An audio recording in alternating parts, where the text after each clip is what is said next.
et en ce premier jour du 5e mois de cette année de grâce 2025. D'abord, un devoir de mémoire.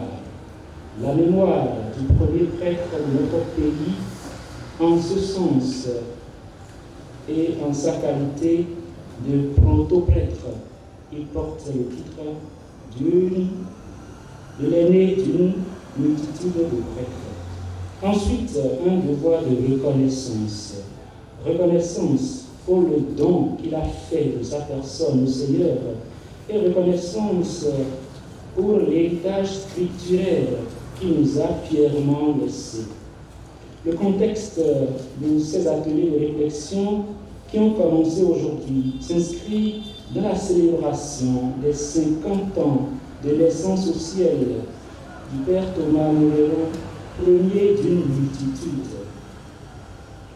L'après-midi de ce premier jour de réflexion s'ouvre avec la chaleur d'une animation folklorique défaisante qui non seulement a donné la chaleur à nos âmes, mais aussi à nos corps déjà trempés par l'averse. Il est revenu ensuite au révérendissime Père Édiphane Aoncé d'implorer les grâces de Dieu sur nos assises à travers la prière d'ouverture. Nous avons par après eu le plaisir d'écouter l'ordinaire du lieu, son Excellence Monseigneur Aristide Gonzalo, qui, après son mot d'accueil, a planté en tant que magistère le décor propice de ces ateliers, au lieu de laisser au placard les efforts intellectuels du Père Mulero Thomas. Il est de notre devoir aujourd'hui de valoriser cet héritage précieux à nous laisser par le Père Thomas Mulero. En tant qu'héritier de cette tradition scripturaire, nous devons les étudier et les mettre en valeur pour notre temps. Cette relecture, disait le prélat, prendra en compte 3 grands domaines, à savoir d'abord le mariage, ensuite la théologie et enfin la pharmacopée. Pour conclure, Monseigneur remercie et salue la mémoire du Père Thomas Mulero, ensuite des pères ex-SEMA de la Société des missions africaines, les scientifiques d'aujourd'hui et tous ceux qui ont sacrifié de leur précieux temps pour prendre part à cet atelier de réflexion. Après l'intervention de Monseigneur l'évêque, la tribune a été apprêtée pour accueillir la conférence inaugurale qui nous a été donnée en duo par les pères Brice Nsou, prêtre de l'archidiocèse de Cotonou, et par le père Modeste Dou, prêtre de Porto-Novo, curé de Dieppe, sur le thème Père Thomas Mulero, écrits et réflexions critiques, importance et méthodologie. Il s'est agi au cours de cette conférence d'inventorier et de classifier les œuvres scientifiques du révérend Père Thomas Mulero. Pour commencer, le Père Brice Nsou s'excuse au préalable de 2 erreurs qui pourraient affecter l'objectivité de son analyse, à savoir l'anachronisme et la distance temporelle qui le sépare des écrits du Père Mulero.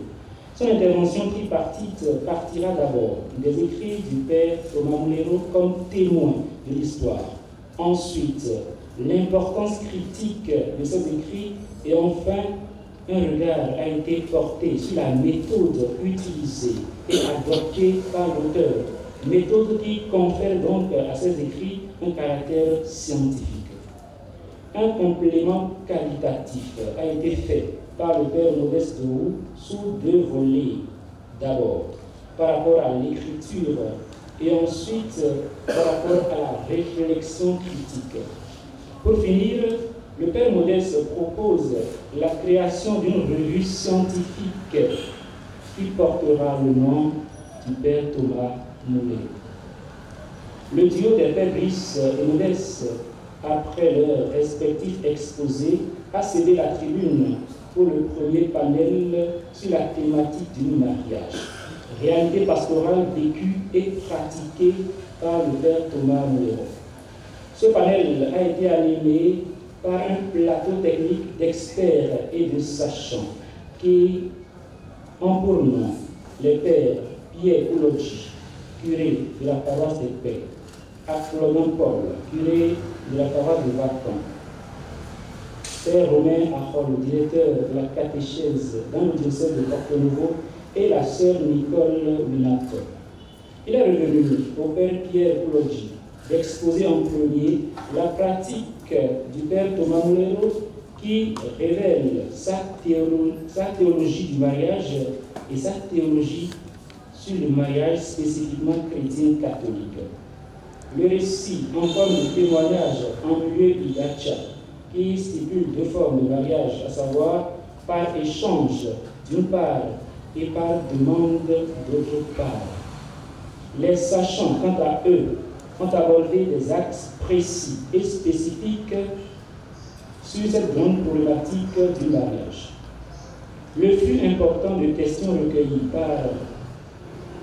à la suite des exposés témoigne de l'intérêt combien important et de la richesse de cet atelier. Tout cela a été géré de main de maître par les révérends pères Aurel Avossetien et Carly Develo.